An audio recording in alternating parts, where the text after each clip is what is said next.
All right, what is up, guys? And I got my homegirl here, Elle, that I just met actually like a few months ago, Yeah. right? And I think it's so cool how we met and how we found each other. And what is really fascinating is she has so much experience when it comes to metaphysical experiences, as we call them, as she did go within a coma. She was in a coma for a very long time. And she had many experiences while she was in this coma. And I find it very fascinating, not just because of her experiences, but how it meshes a lot with people like me and our experiences with the mythical realms, and as well as other people who have been in comas and what they have seen and experienced. So, thank you so much for being on this show, and I cannot wait to delve into this with you. Thank you. Me too. And thanks for having me on. So, would you like to first describe about like how this started, like brush up on people with like how it started and like what started happening when it started? Okay.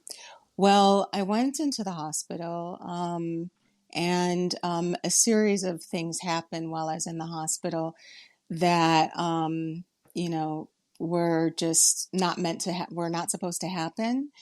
And long story short, I ended up uh, was induced in a coma because my organs were failing. My lungs kept on filling up uh, with CO2.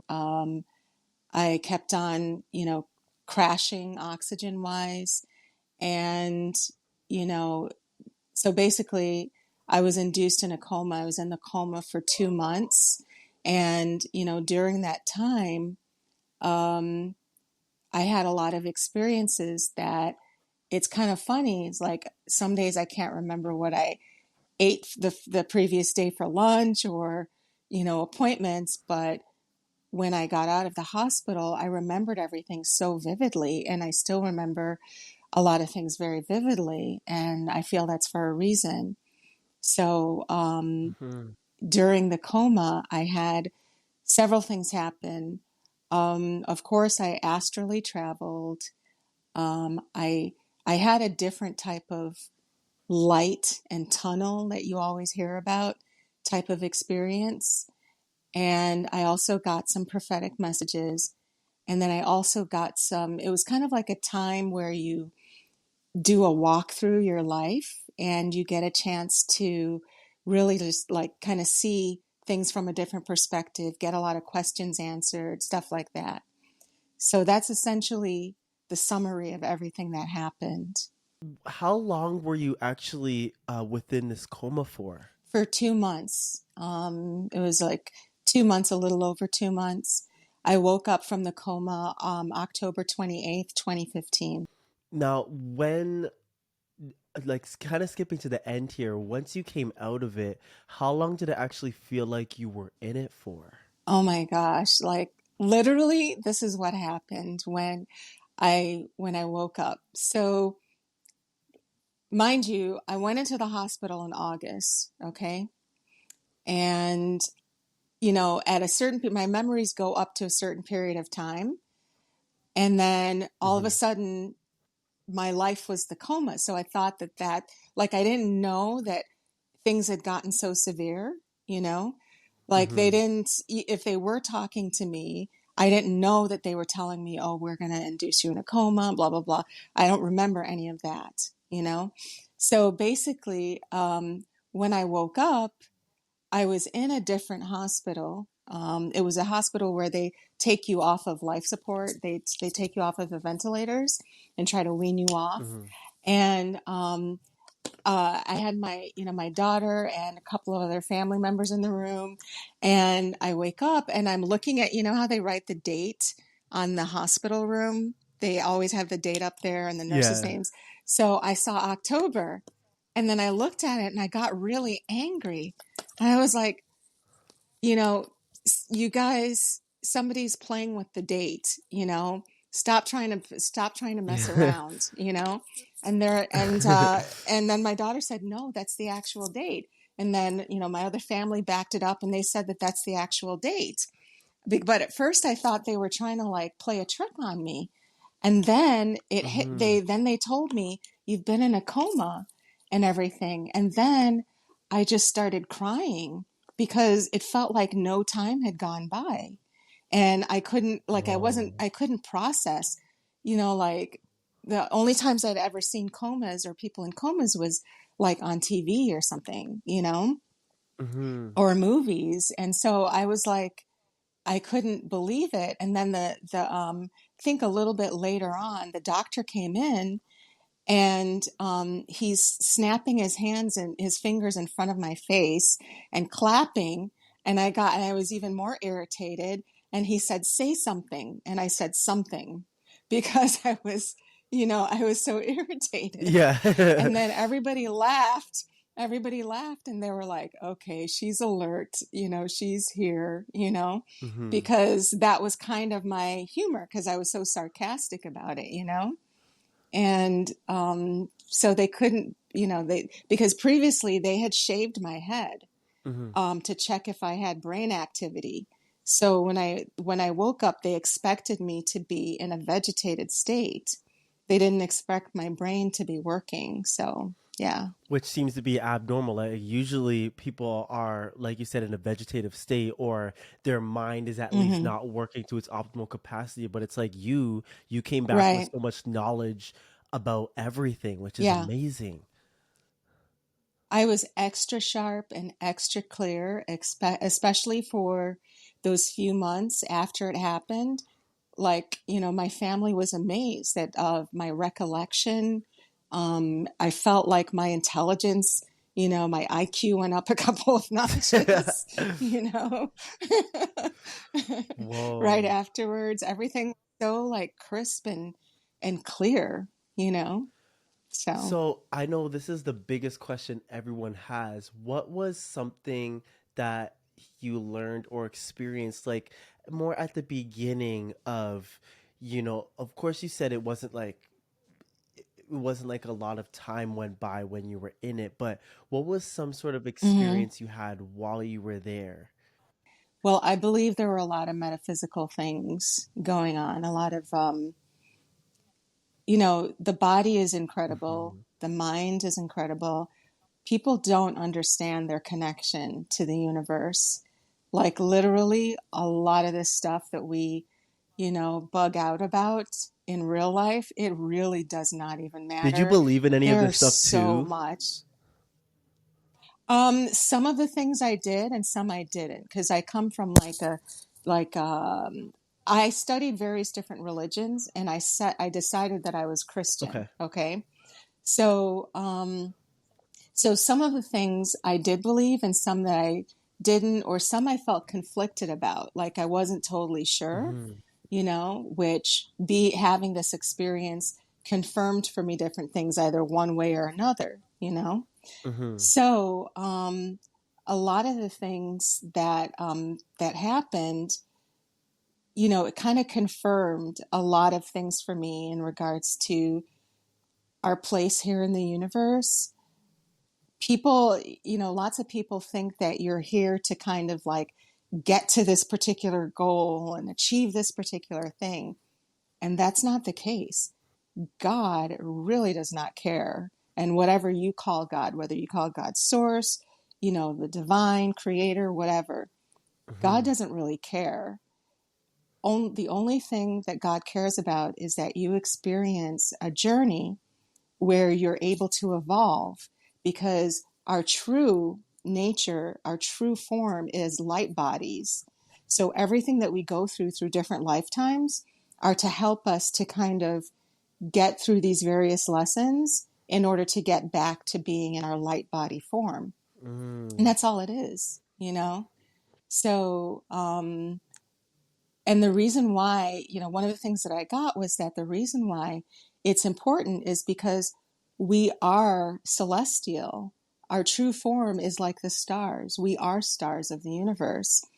And we are energy. The universe needs energy to function. So in that regard, the universe, we have a symbiotic relationship with the creator, which is the creator gave us this particular journey to learn and express ourselves so we can get back to that pure energy source so we can give it back to the universe, to others, and back to God.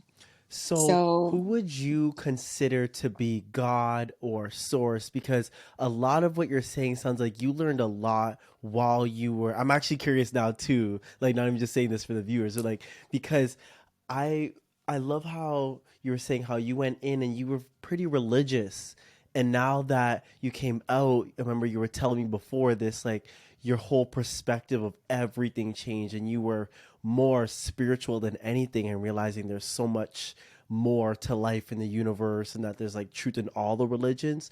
So, what would you consider God now?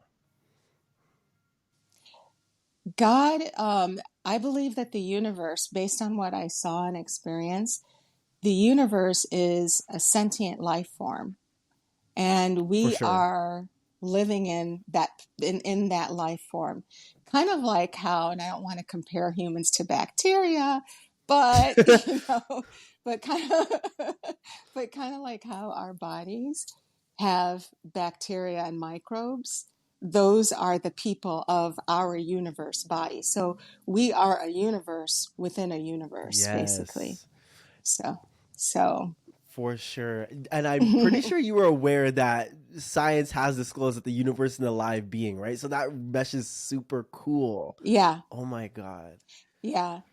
That's one of the things, like when I say that I was Christian before, and I feel as though I am Christian now in the true sense, based on things that I've since, that I've learned about, the true, practice, not the modern religious stuff.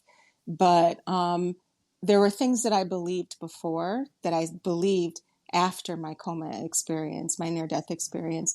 But there's some things that I didn't or questioned or whatever. So like I'd like to say that I was more Christian Zen Hmm. before, but now I am more, for example, I didn't believe like that Buddhism was necessarily a religion to follow, for Okay. example. Okay.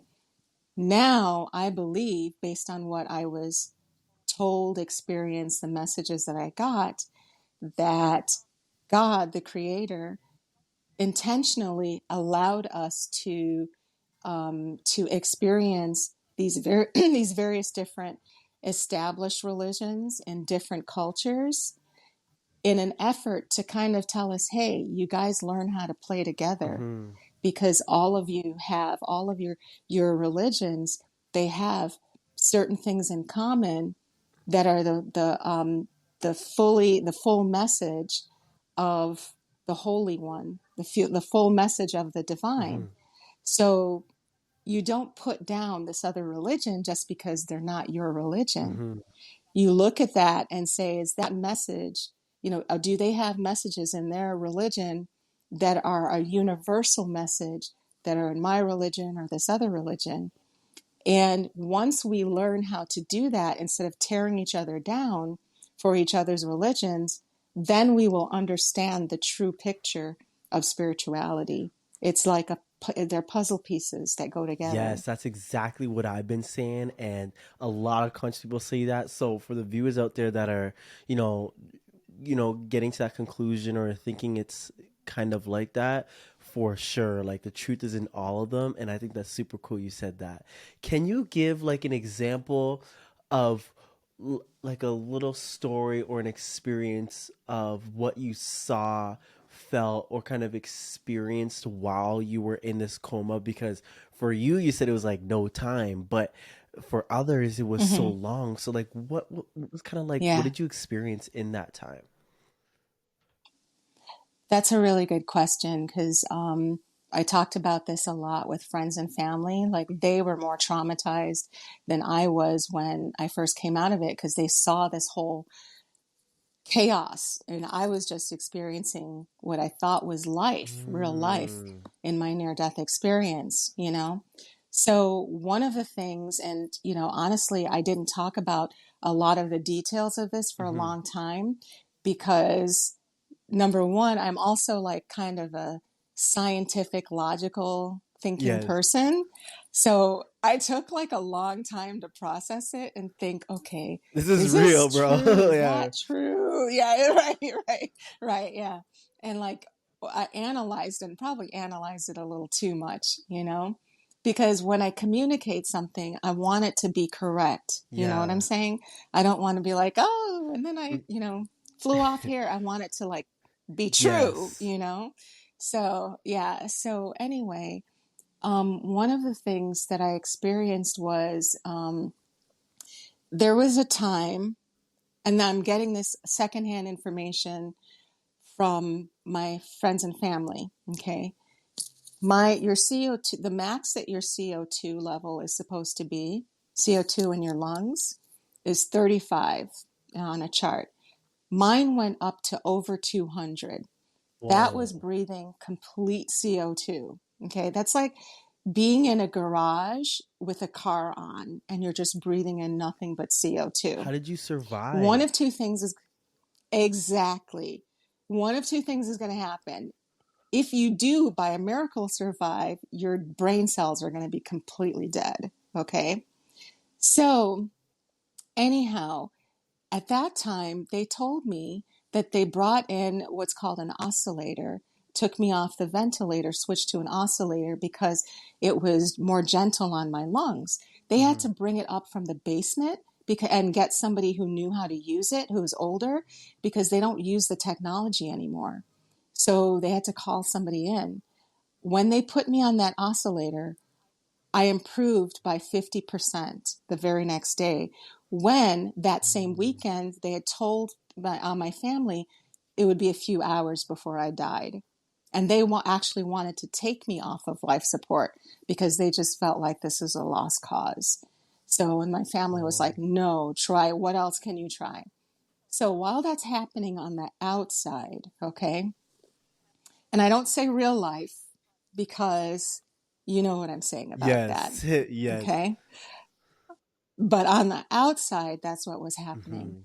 Hmm. On the inside, in my near death experience, I believe this was a time where I was having these kind of recollection experiences. I had three guides with me.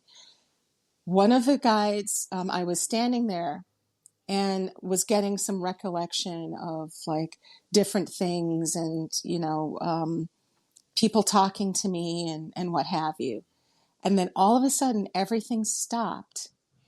A sphere, I stuck my hand out just intuitively. And I heard my guide say, kind of like put your hand out. And a sphere, a silver sphere, appeared in my hand. And from the sphere came out a hologram of Jesus. And then the guide said, that's not really Jesus, but he's here. And I said, yeah, I mean, I know that, like, it was kind of hard to explain. It was all telepathic. Yeah. So basically, they were explaining to me that a very high spiritual being was there at that moment. Hmm. Okay. And the spirit of Jesus was there, but like, don't be ridiculous. Basically, this is not actually the Jesus that, you know what I'm saying, that Yes. reincarnate. You know what I'm saying? Hmm. It's the spirit of it. I saw this, everything kind of darkened around me to kind of like a tunnel effect. And this white light came from the sphere and the Jesus hologram. It panned around the entire area, like it would like kind of like the lights that are scanning, you know, Hmm. like say it's scanning to find things like, or whatever. The light was the brightest light that I've ever seen. Okay. And the closest thing that it probably comes to is like the sun, except it was more white. And then I heard one of the guides say that basically it was not my time. And they said I heard the words, give her everything she needs I can't remember the last part of it, but I heard, give her everything that she needs. And then all of a sudden, that was my last memory. And then, like, I guess I must have woken up then, but in talking to family, that might have been the time where I was like, my vitals were the worst. Mm-hmm. And that's during the hours that they were expecting me to die because my vitals were so bad. Mm-hmm. So I left my body. That was one of the times I left my body. I also believe that one of the reasons why I don't have brain damage, other than the usual, like, you know, older person memory loss, and I don't have, like, I have, function and things like that, is right around that time. Right before that time, actually, I went up to space. So everything that I was seeing, it looked more like a space scene for me, where some people, when they have near death experiences, they're like, oh, I saw angels and white robes and things like that. Mm-hmm. All of this took place in a space for me, you know? Wow. And so I kind of theorized, and this is just my theory, that maybe my body astrally going to space where no oxygen was required allowed my consciousness to maybe sustain and not have to, not be damaged from not having oxygen. I don't Mm. know, but that's just my theory. Either way, oh, go ahead. You were going to say Oh, I something. was gonna say, I clearly you were meant to be here for a reason. That's Mm-hmm. known now. But Mm-hmm. I'm curious what you think that purpose is. Now, I feel like a lot of it was to bring this knowledge forth, and you already a very logical person. I love people that are very logical, how they have these experiences, and they're like, bro, this is real. Like, and because they now have these experiences, they're like, okay, and they're logical, they're like, okay, this is Mm-hmm. very real, and people start really believing. So, what do you think your purpose was for being here? Because like we see with a lot of people, even like Bob Marley, they're like Bob Marley said, Jah will protect me until my Mm-hmm. mission here is done. So Mm-hmm. clearly there's more to this than we even think. So what do you think that purpose Mm-hmm. is? That's a really good question. I have sat on that question because this happened 7 years ago now in Mm-hmm. 2015. And I think my purpose is continuing to unfold. There's some things that have been put on my heart to do going forward that I'm, in the process of doing, working on, and seeing a vision for, a few things, even some things that prophetically that I experienced in the near death that are starting to unfold. Mm-hmm. So it's like I'm seeing the picture a little at a time and don't want to elaborate too much on what that purpose is. But I know that there is a definite purpose. Mm-hmm. And you're right. If this was going to happen to me, I know that part of it was that I need to share about it. And that's probably why I sat on it for so long, not saying anything, because of my logical analytical side, where I'm just like, how is this going to sound? This is going to sound crazy, and, things like that. And like, even my friends and family were like, what did you see? I didn't really elaborate with a lot of them because some of them, like, I have like a family member who's atheist. Mm-hmm. I have several family members who are super religious, like Anglican. Okay. And other friends and family who are also really super religious, Christian, Yeah, fundamental. they're gonna So I push was you like, how do aside. right? They're going to be like, like, really? So, so it's like people wanted to know, but I was like, you know what? You're not ready to hear what I have to tell you. So let me think about it for a while. But I know that part of the reason is for me to share this. So, So give me something that a really religious person would struggle with, but a very highly conscious or spiritual person would be very interested or already know.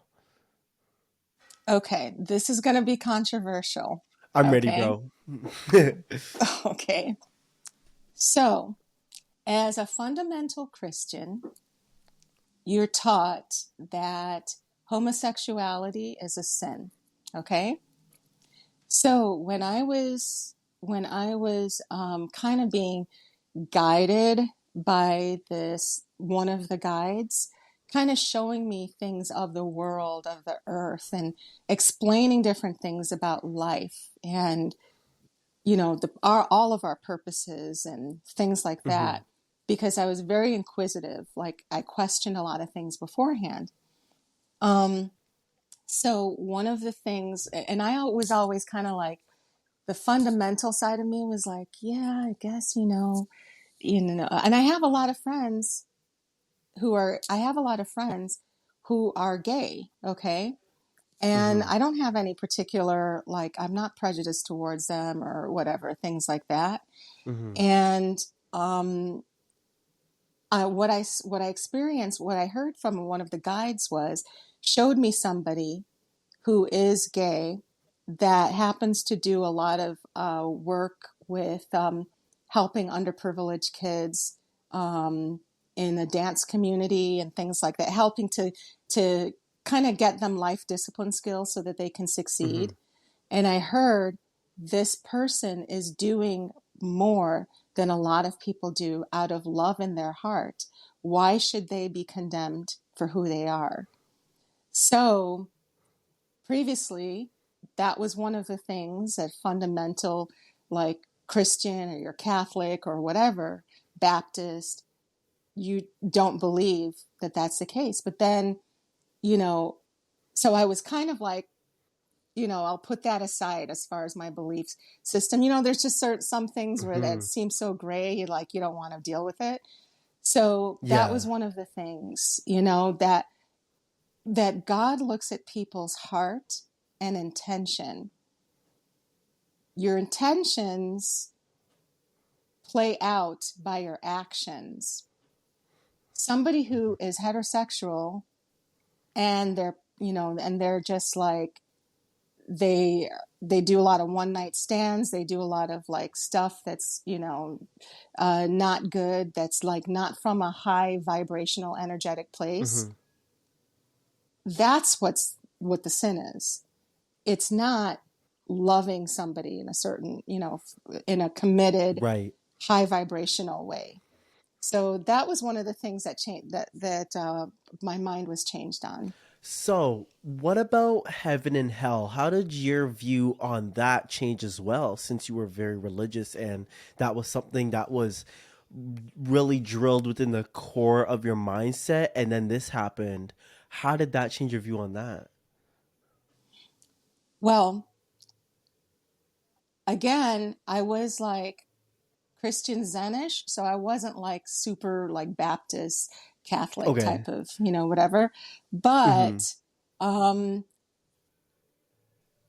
in regards to heaven and hell, I believed before that heaven and hell were more dimensions. Okay, Okay. and that there wasn't like hell is up to the sky, hell is down to the ground. Okay, I Mm-hmm. believe there were more dimensions that you get that you go to, and I believe that they existed. Okay, now I don't believe that there's necessarily a heaven or a hell. You based on who you are, your energy just gets pulled to the frequency of what you're attracted to. If you're a horrible person, your energy, when you're when you lose your flesh body and you're just in your energy form, you're going to get pulled to a place that is just vibrates with your frequency. Right. And the reason why is not because you're being punished and sent there. The reason why is because you're being attracted there because of that energy. So God is not like, oh, I'm going to punish you and this and that. No, you make the choice. You decide. Are you going to be a good person?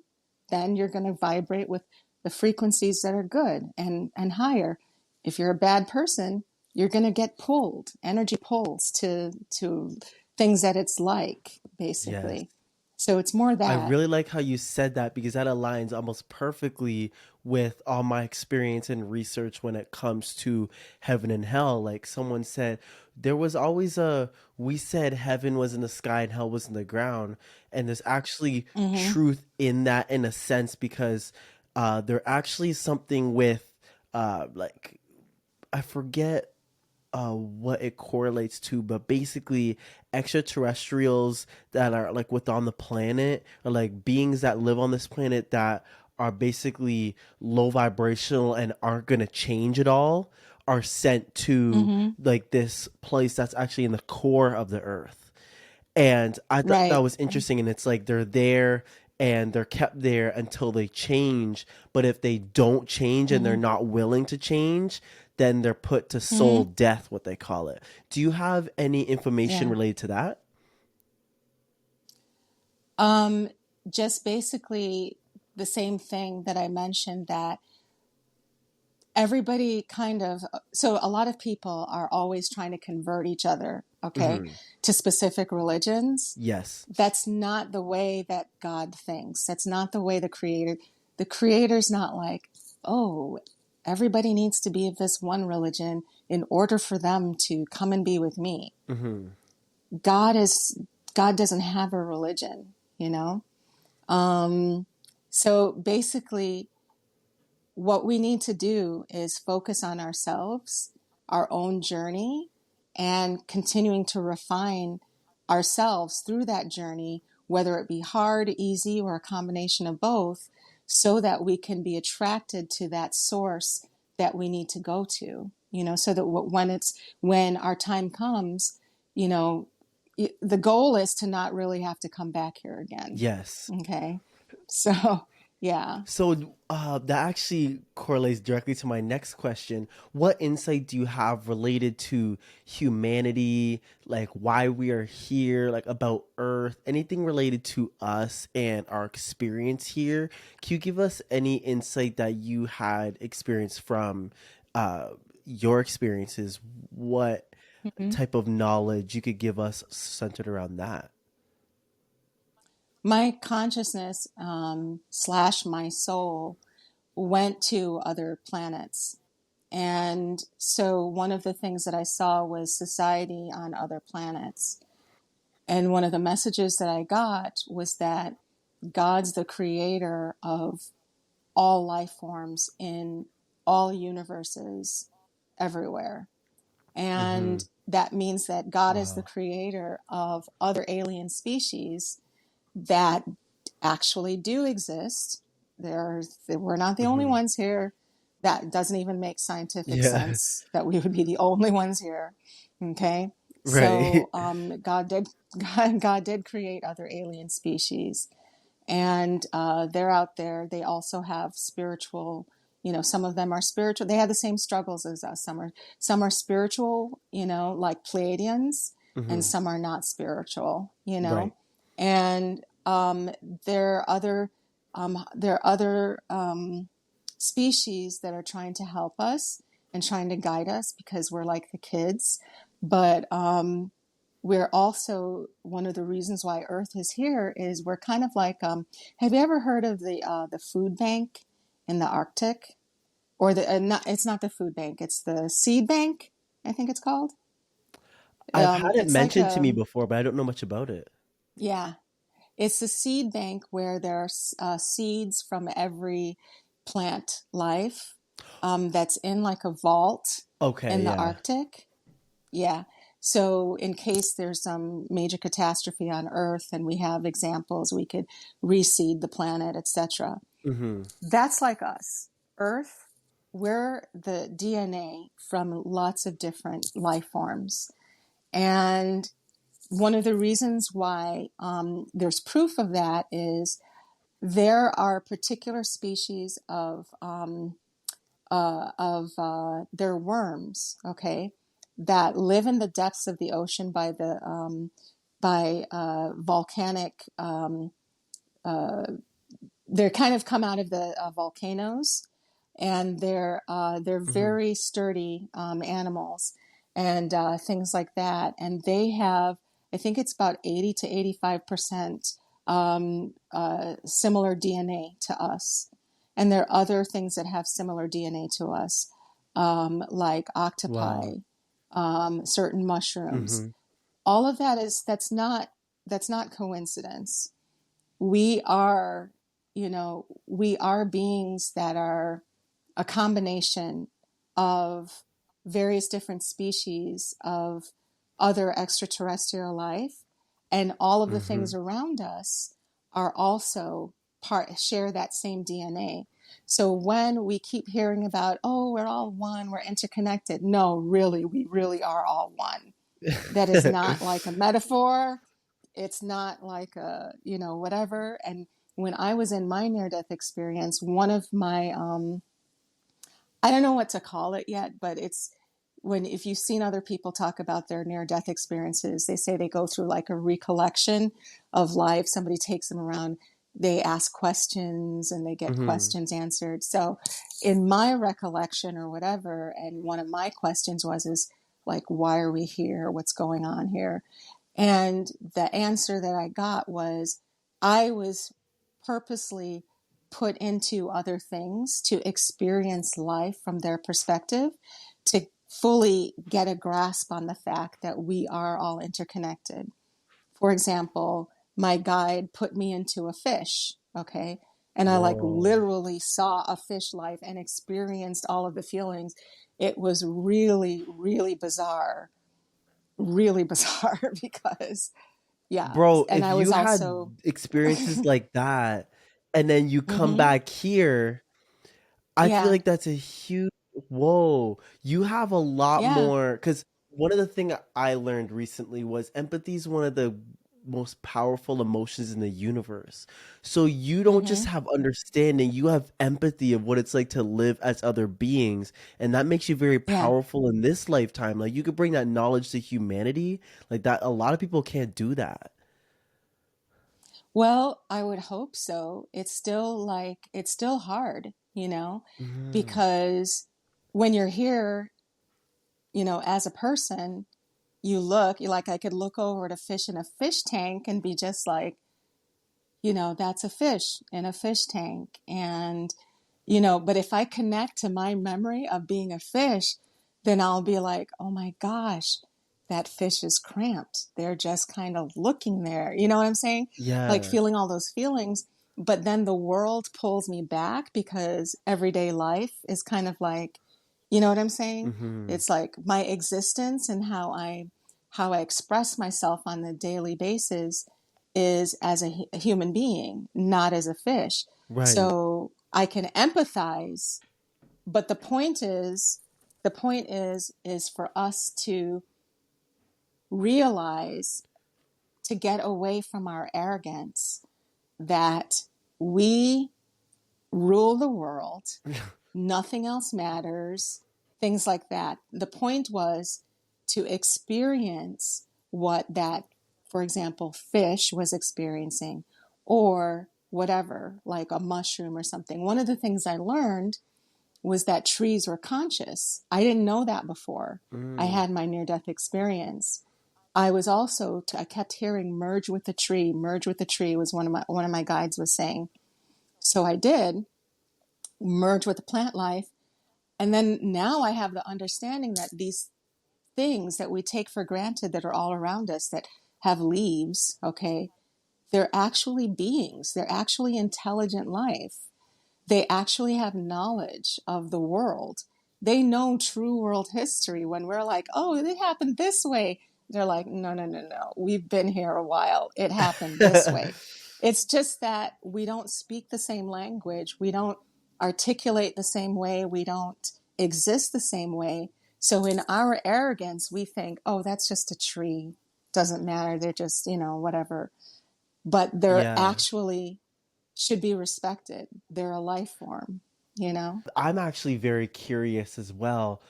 How do like for example plants or crystals, how do they perceive the world if you do know how they perceive the world?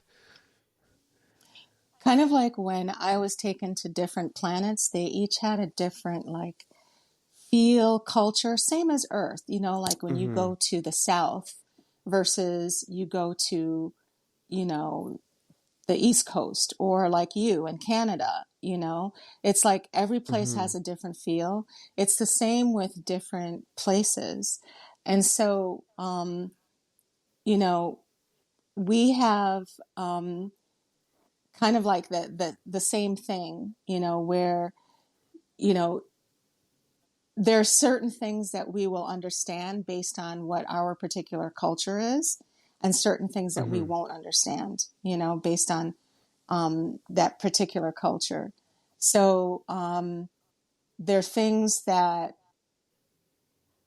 you know, for example, say a crystal or water, they are not necessarily going to have the same expression Yeah. and feelings. Like we always think that everything, if it's conscious, needs to think and be like us, Yeah. and they don't. For example, what I got in my message was that trees, they do have emotion and consciousness, but they also have a lot of they're very objective, meaning Mm. they're kind of like, they're the type that they're that friend that would be like, you could do that, but that might not be the best thing to do, you know? Mm-hmm. Instead of the friend like, oh my gosh, you can't do that. What are you thinking? Oh my gosh. Yeah. There's they're both your friends, but they have different expressions, and they connect with different feelings and ways of going about things. Trees are Mm-hmm. very wise. They're very like 5 dimensional. They're very, they kind of look at us like, oh, well, they just don't understand. And it's more like that. Yeah. So we're actually immature in compared to them. So, In my experience, actually, with speaking telepathically with plants, I think it's mm-hmm, super cool. I still don't even fully understand them and crystals. That I've only had experience with speaking with plants and crystals, but plants are mm-hmm, they do have different personalities and they all want to speak to mm-hmm, you in different ways or perceive, mm-hmm, like they all, like how you're saying, generally mm-hmm, like they look at you and they're like they just don't understand, but they all like mm-hmm. have a different personality and respond differently with that understanding, Yeah. which is really Yes. interesting. Mm-hmm. So like the plants in my Mm-hmm. room, we have like a deep connection and we're always like, like they Mm-hmm. tell me when they're thirsty. So like I'll give them Mm-hmm. water or like I'll Mm-hmm. give them certain energy. But I do notice that even with the crystals as well, it's like I always thought, they're not alive because they don't have eyes, they don't think like we do and all of that. But like science says, and this is actually for the viewers watching a CIA document that was declassified about this, that almost everything is consciousness.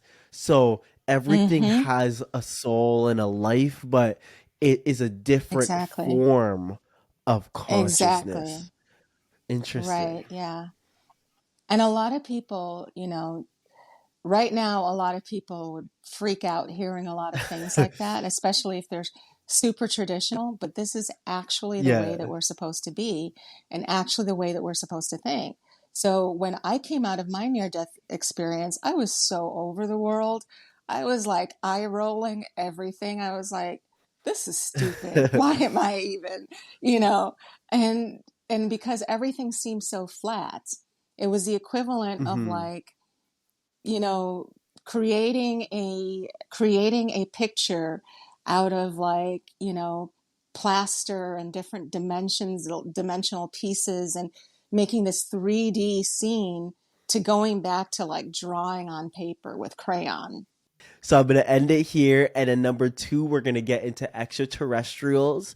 We're gonna ask her a lot more into that spectrum, and we're gonna delve deeper into ET knowledge. So get ready for number two. She left unexpectedly, but do not worry, we're gonna have her back. Thank you guys so much for watching. Number two on extraterrestrials is coming up soon. Peace out.